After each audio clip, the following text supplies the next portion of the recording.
the Minister for Childcare and Early Years, MSP Mark McDonald. I wanted to, first of all, take the opportunity to thank SCCR for the work that is being done in relation to supporting the government's aspirations and agenda around prevention and early intervention. I wanted to also take the opportunity to highlight the support that we're offering through the £240,000 worth of annual funding through our early intervention funding streams, but also to announce that we'll be giving additional funding of £60,000 over the next 2 years in order to support the digital approach that is being piloted by SCCR. So I hope that is a welcome addition to the agenda in relation to that. I wanted to take a moment to talk to you about just a few of the areas where we as a government are taking forward work in relation to conflict resolution, but also supporting families and children and young people. And hopefully that will give you a picture of the landscape that we're working with. And essentially at the heart of everything that we do is our agenda on getting it right for every child, or GIRFEC. That is essentially the underpinning of the work that we as a government take forward. And the key word in that for me is every. Making sure that we are taking a holistic approach, but at the same time ensuring that the needs of individual children are absolutely being met. And that applies in terms of our approaches in relation to early years, but also through our school curriculum. GIRFEC is very much embedded in the principles of curriculum for excellence. So our approach throughout a child's life is around focusing on well-being, which is obviously at the very heart of the GIRFEC agenda. In relation to that, we also, my very clear approach and my very clear priority is that I believe that we as a government should see parents as partners and see our role as a government in supporting and empowering parents and families to feel confident in the approaches that they're taking, and to know that they can rely upon support where they need it, and that they can access appropriate information at the right time, at the right place. And in many of those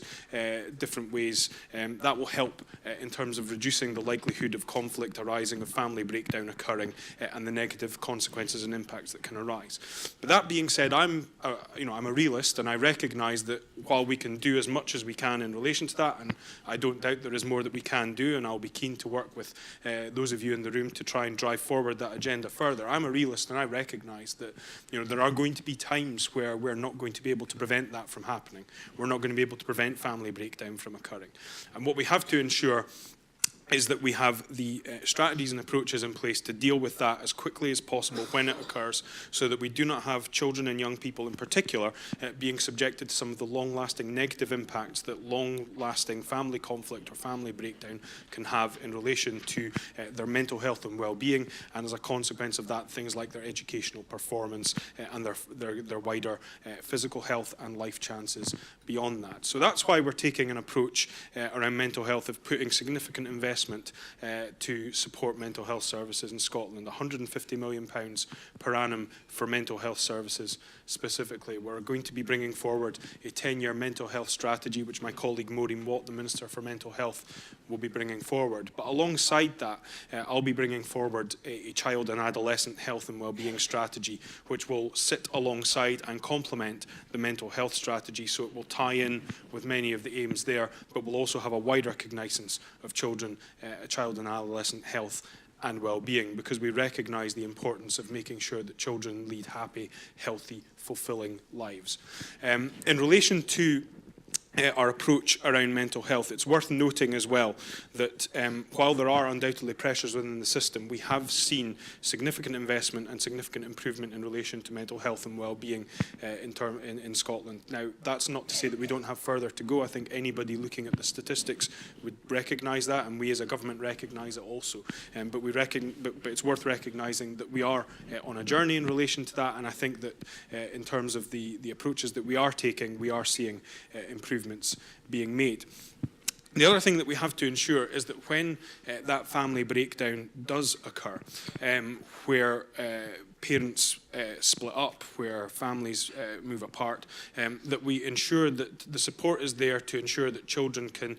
where appropriate, and that's obviously the important element in this, can retain contact with their parents and have their parents playing a positive role as much as is possible in their lives. Now, in relation to that, we provide funding to organisations like the Spark and Relationships Scotland to support family contact centres, counselling services, and and also through Relationship Scotland, the Parenting Apart programme, which helps to support families where the parents are not together, to ensure that children have an opportunity to have both parents playing a role in their lives. So that's about ensuring, again, that those negative consequences that can arise for children are minimised and mitigated as much as is possible. Now, there will be occasions where children have to, for whatever reason, be removed from their family, and sometimes that will be as a result of family breakdown or the consequences of family breakdown and conflict within a family. And to that end,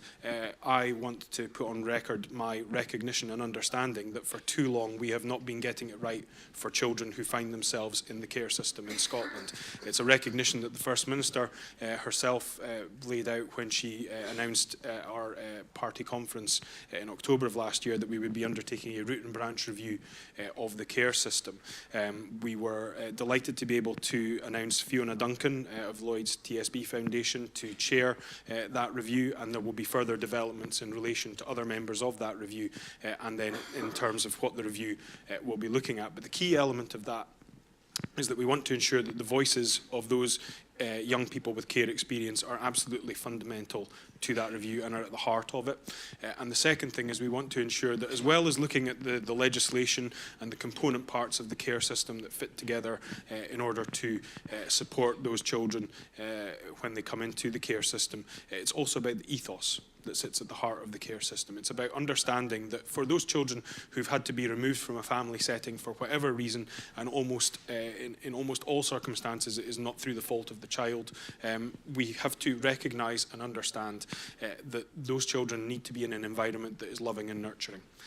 Because if they have been taken from a family environment and placed into an environment where they do not feel loved, they do not feel nurtured, they do not feel like they belong, then how can we ensure that they achieve all that they can? How can we ensure that their mental health and well-being, physical health and well-being, educational performance and attainment are up to the requirements that we would hope for them, and the achievements can be recognised on the back of that? So that essentially is what we're doing in relation to the care review. And Diane mentioned homelessness, and my colleague Kevin Stewart will be addressing the parliamentary reception tomorrow. And interestingly, I've mentioned Kevin and Maureen, and I represent Aberdeen Donside, Kevin represents Aberdeen Central, and Maureen represents Aberdeen South and North Kincardine. And I used to work for Maureen as a researcher, and Kevin and I were on Aberdeen City Council together when I was elected to Aberdeen City Council in 2007, and he was the deputy leader of the council, and I was the vice convener of the housing committee on the council. So in relation to homelessness, this is an area that I've had a long-standing interest in as a general area, but also specifically around the impact it has on children. And I recognise that there are too many children in homeless accommodation and in families who are facing homelessness. And Kevin, as a minister, and I'm sure he'll tell you this tomorrow night himself, would also recognise that. And it's something we have discussed between ourselves as ministers about how we ensure that where homelessness occurs, and again, I'm a realist, I understand that while we can put in place as many different preventions as possible, there will undoubtedly be occasions where homelessness becomes a factor in families' lives. It's for as short a period as possible and not a repeated process, which often is the case, that you find families who are constantly finding themselves coming into contact with homelessness services. One of the areas which we have to recognise in relation to that is the impact that welfare reform is having in relation not just to homelessness but also to issues around family conflict. We recognise that. We are doing what we can within the limited powers that we have available to us to mitigate issues like, for example, the bedroom tax, through our establishment of a replacement for council tax benefit when it was transferred to Holyrood. And my colleague Jean Freeman, who I have no neighbouring constituency to and haven't worked for in the past, but here's the Minister for Social Security, will obviously be outlining a range of approaches that we're going to be taking when the limited welfare powers that are coming as a result of the Scotland Act are in force within Scotland. So that's a kind of whistle-stop tour, if you like, of the kind of things that